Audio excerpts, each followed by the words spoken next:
noches. Hola a todos, hermanos. Y bueno, que tengan todos una buena noche. Muchas gracias por estar presente en primer lugar, en nombre de María Cristina y en el mío propio. Y bueno, acá estamos nuevamente. ¿Cómo? Sala de espera. Perdón, es que está entrando.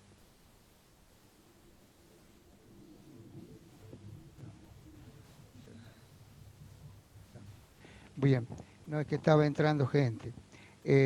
Acá estamos nuevamente de acuerdo al compromiso asumido y es grato para nosotros compartir con ustedes esta charla que, bueno, la hemos titulado Duelos y heridas, cómo vivirlas en nuestras familias. Creemos que es un tema bastante candente.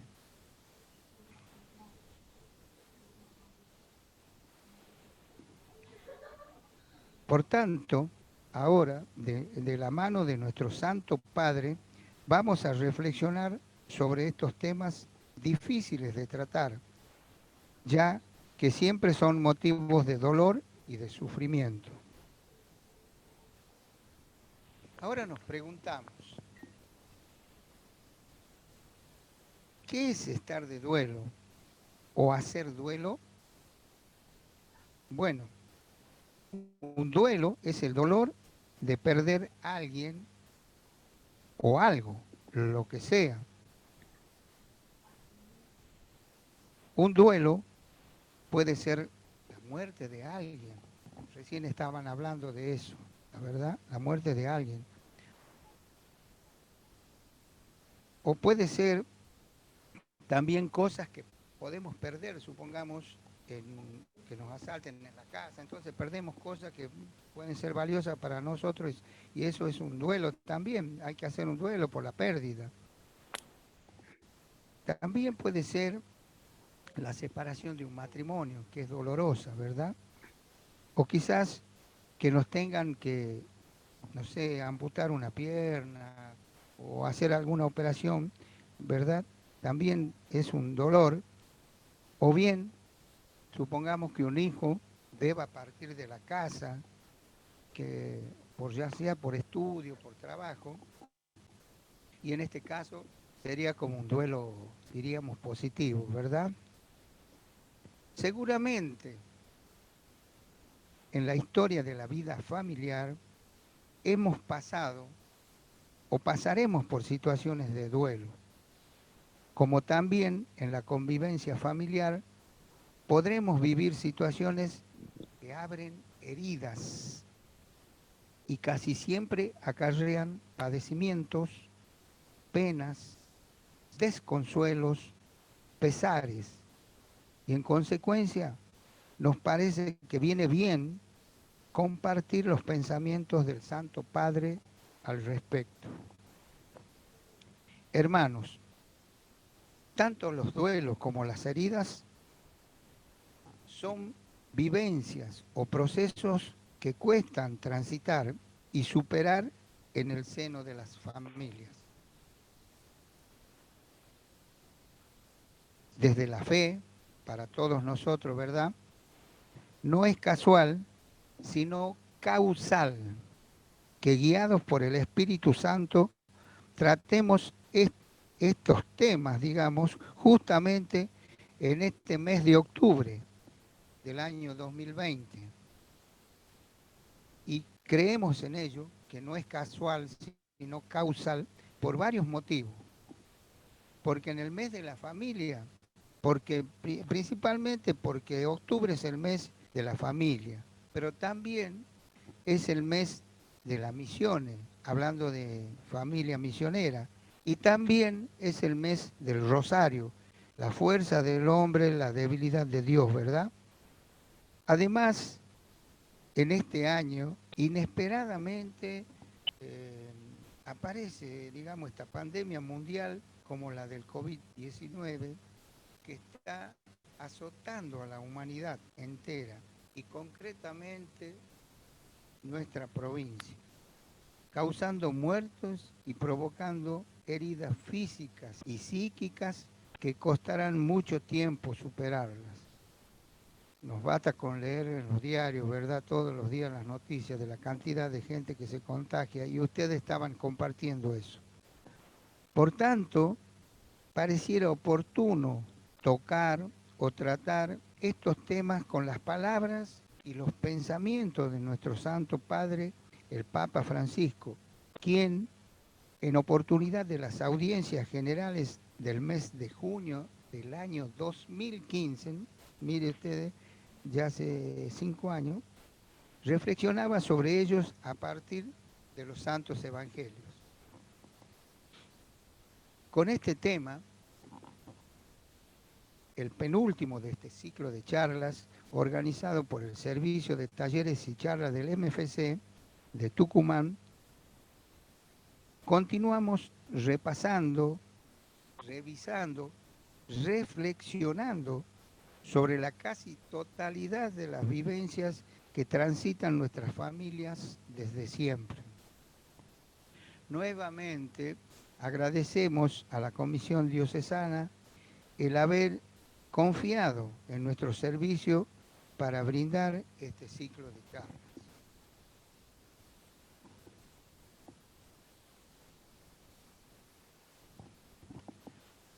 Perdón, ¿escuchan? Bien. Eh, Leemos en el Evangelio.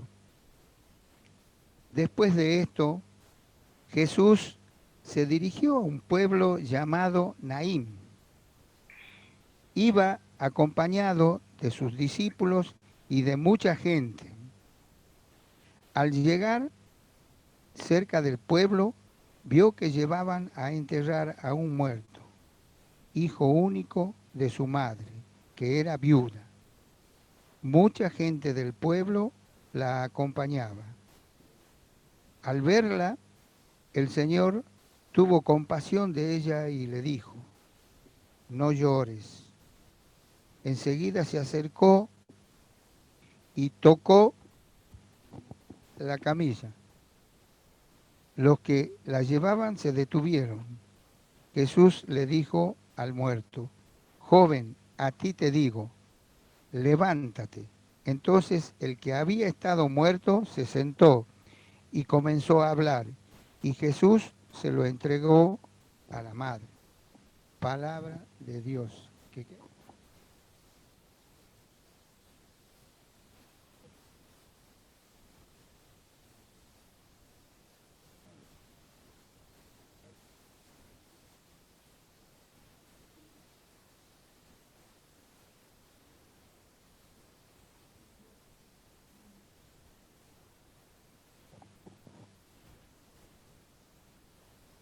El Papa comienza diciéndonos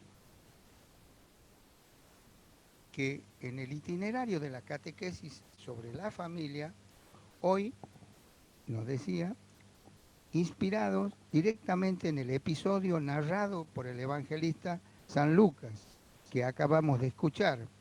Es una escena muy conmovedora que nos muestra la compasión de Jesús hacia quien sufre. En este caso, una viuda que perdió a su hijo único. Y nos muestra también el poder de Jesús sobre la muerte. La muerte es una experiencia que toca a todas las familias, sin excepción. Forma parte de la vida. Sin embargo, cuando nos toca los afectos familiares, la muerte nunca nos parece natural. Para los padres, vivir más tiempo que sus hijos es algo especialmente desgarrador que contradice la naturaleza elemental de las relaciones que dan sentido a la familia misma. La pérdida de un hijo o de una hija es como si se detuviese el tiempo. Se abre un abismo que traga el pasado y también el futuro. La muerte que se lleva al hijo pequeño o joven es una bofetada a las promesas, a los dones y sacrificios de amor, gozosamente entregados a la vida que hemos traído al mundo. Muchas veces, dice el Santo Padre, Vienen a la misa de Santa Marta padres con la foto de un hijo, de una hija, niño, joven, y me dicen, se marchó, y en la mirada se ve el dolor. La muerte afecta, y cuando es un hijo, afecta profundamente. Toda la familia queda como paralizada, enmudecida.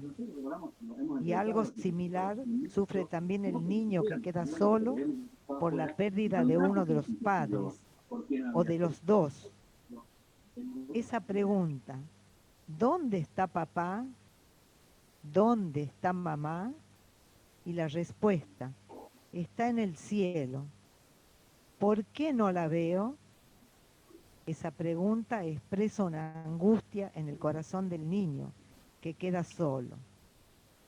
El vacío del abandono que se abre dentro de él es mucho más angustioso por el hecho de que no tiene ni siquiera la experiencia suficiente para dar un nombre a lo sucedido. ¿Cuándo regresa papá? ¿Cuándo regresa mamá? ¿Qué se puede responder cuando el niño sufre? Así es la muerte en la familia.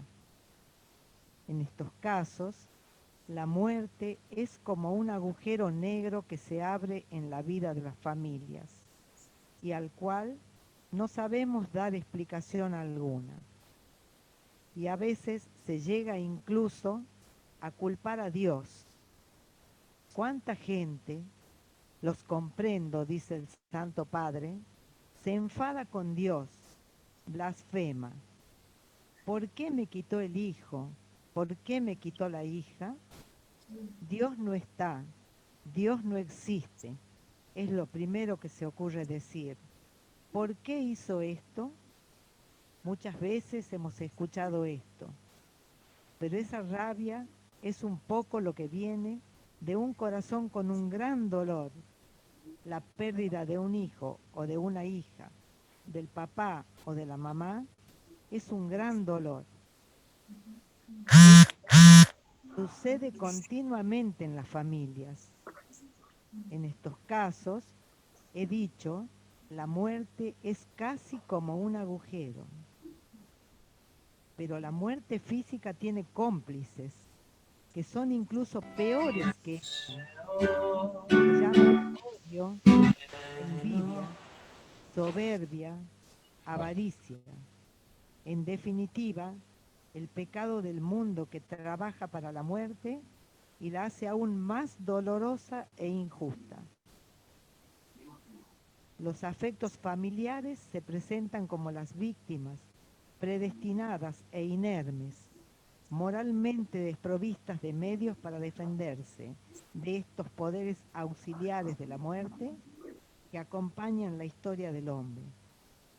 Pensemos en la absurda, entre comillas, normalidad con la cual en ciertos momentos y en ciertos lugares los hechos que añaden horror a la muerte son provocados por el odio y la indiferencia de otros seres humanos. Que el Señor nos libre de acostumbrarnos a esto. En el pueblo de Dios, con la gracia de su compasión donada en Jesús, muchas familias demuestran con los hechos que la muerte no tiene la última palabra. Esto es un auténtico acto de fe. Todas las veces que la familia en el luto, incluso terrible, encuentra la fuerza de custodiar la fe y el amor que nos unen a quienes amamos, la fe impide a la muerte, ya ahora, llevarse todo. La oscuridad de la muerte se debe afrontar con un trabajo de amor más intenso. Dios mío, ilumina mi oscuridad, es la invocación de la liturgia de la tarde. En la luz de la resurrección del Señor, que no abandona a ninguno de los que el Padre le ha confiado, nosotros podemos quitar a la muerte su aguijón como decía el apóstol Pablo en la primera de Corintios 15:55. Podemos impedir que envenene nuestra vida, que haga vanos nuestros afectos, que nos haga caer en el vacío más oscuro. En esta fe, es decir, que nos decía el Santo Padre que la muerte no tiene la última palabra, en esta fe podemos consolarnos unos a otros, sabiendo que el Señor venció la muerte de una vez para siempre. Nuestros seres queridos no han desaparecido en la oscuridad de la nada. La esperanza nos asegura que ellos están en las manos buenas y fuertes de Dios. El amor es más fuerte que la muerte. Por eso el camino es hacer crecer el amor, hacerlo más sólido. Y el amor nos custodiará hasta el día que cada lágrima sea enjugada, sea secada, cuando ya no habrá muerte, ni duelo, ni llanto, ni dolor. Apocalipsis 21:4. Si nos dejamos sostener por esta fe, la experiencia del luto puede generar una solidaridad de los vínculos familiares más fuertes, una nueva apertura al dolor de las demás familias, una nueva fraternidad con las familias que nacen y renacen de la esperanza.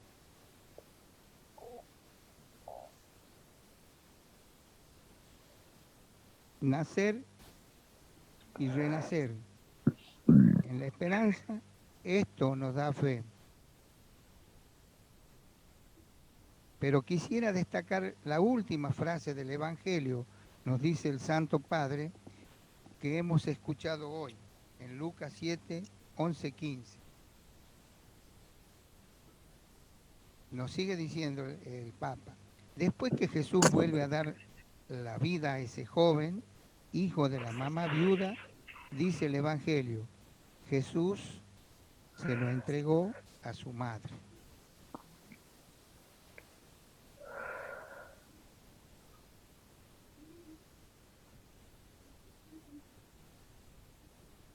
Y esta es nuestra esperanza, realmente.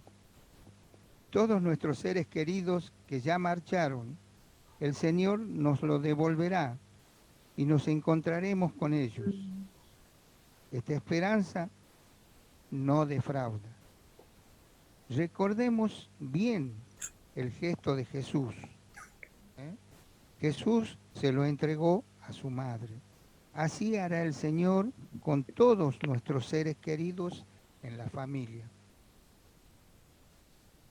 Esta fe que tenemos nosotros, los cristianos, los que estamos en el MFC, esa fe fuerte, nos protege de la visión nihilista. ¿Qué es esa visión nihilista? ¿Qué nos quiere decir el Papa?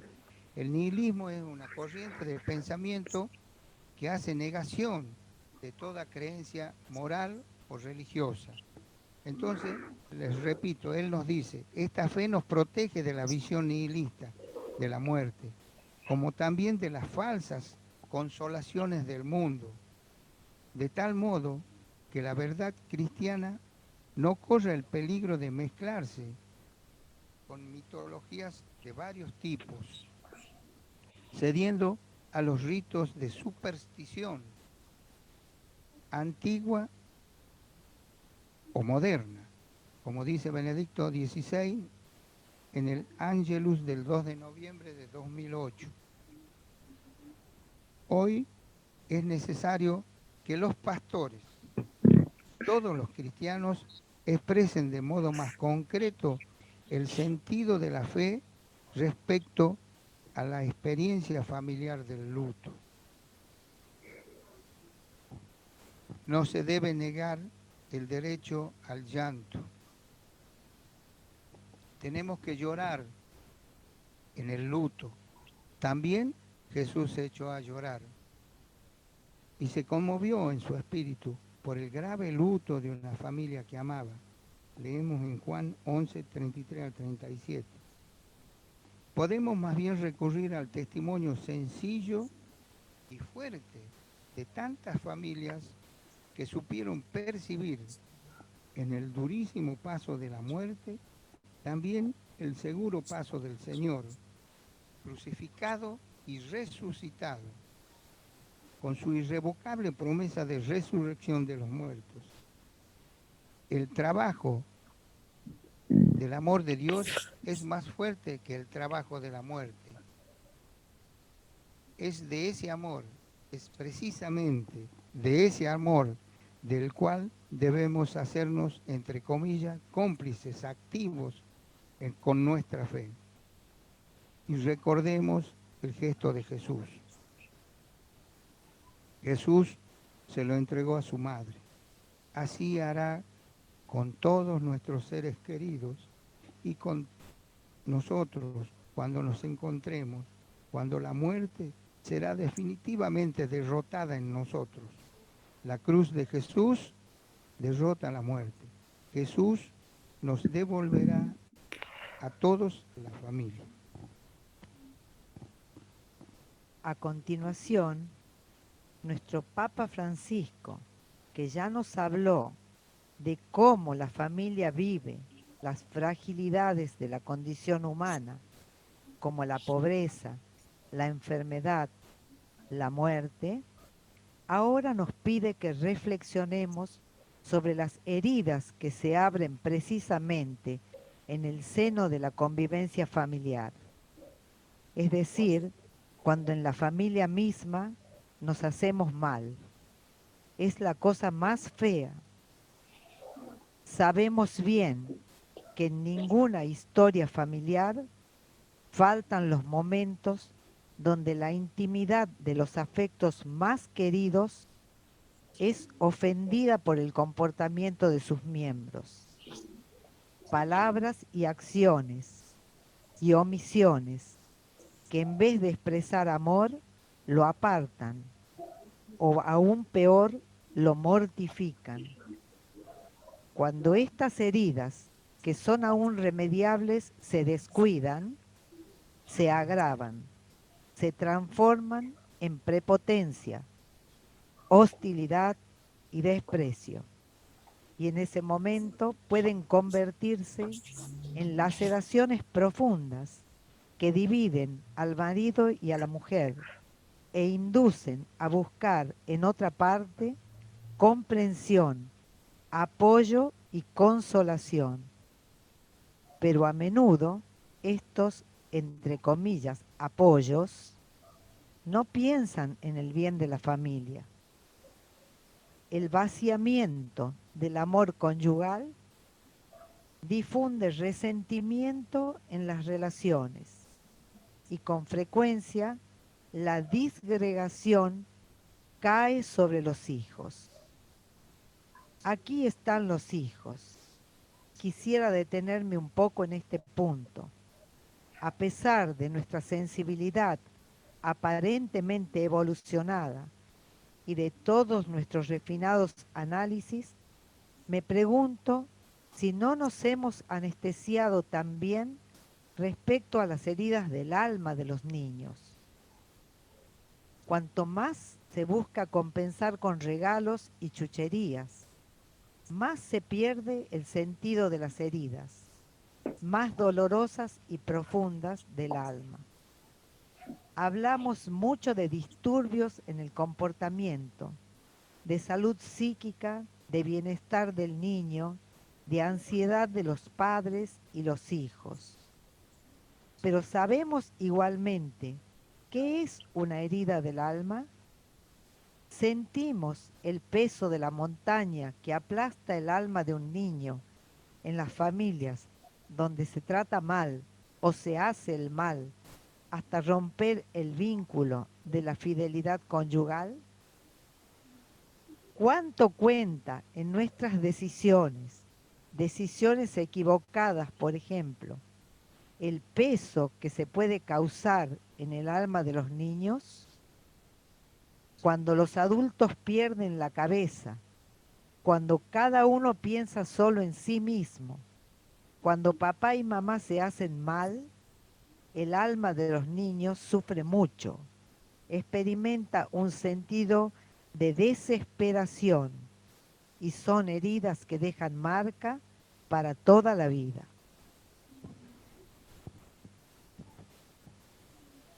En la familia todo está unido entre sí. Cuando su alma está herida en algún punto, la infección contagia todo.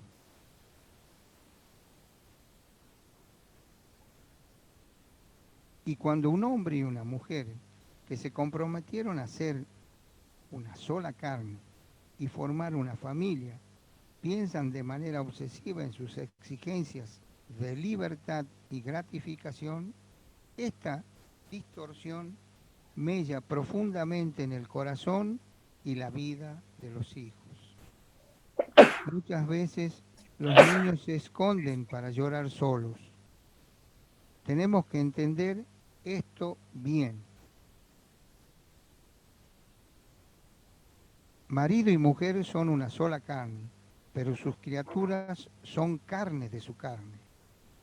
Si pensamos en la dureza con la que Jesús advierte a los adultos a no escandalizar a los pequeños, hemos escuchado el pasaje del Evangelio de Mateo 18:6, podemos comprender mejor también su palabra sobre la gran responsabilidad de custodiar el vínculo conyugal que da inicio a la familia humana.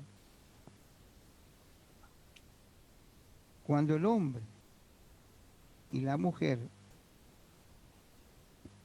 se convirtieron en una sola carne, todas las heridas y todos los abandonos del papá y de la mamá inciden en la carne viva de los hijos.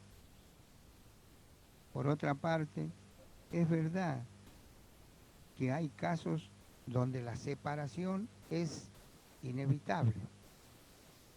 A veces puede llegar a ser incluso moralmente necesaria, cuando precisamente se trata de sustraer al cónyuge más débil o a los hijos pequeños de las heridas más graves causadas por la prepotencia y la violencia, el desaliento y la explotación, la ajenidad, que es el sentido de ser ajenos a la situación, y la indiferencia.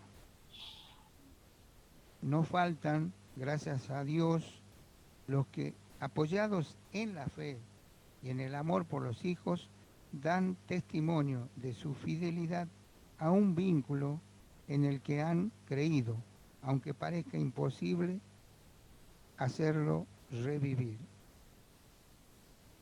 No todos los separados, sin embargo, sienten esta vocación. No todos reconocen en la soledad una llamada que el Señor les dirige. A nuestro alrededor encontramos diversas familias en situaciones así llamadas irregulares. Y el Papa dice, a mí no me gusta esta palabra. Y nos planteamos muchos interrogantes.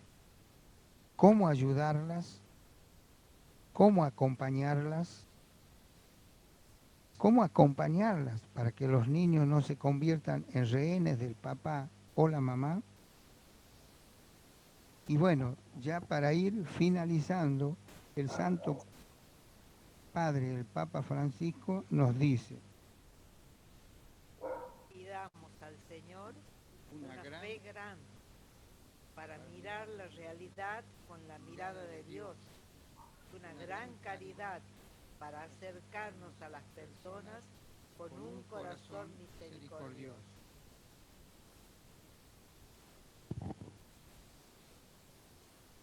Bueno, muchas gracias. Esto es lo que teníamos preparado. Bueno, queríamos compartirlo. Pensamos que ha sido, digamos, una buena oportunidad para charlar estos temas. Así que, bueno, nos despedimos de todos. tengan buena noche y gracias por la presencia.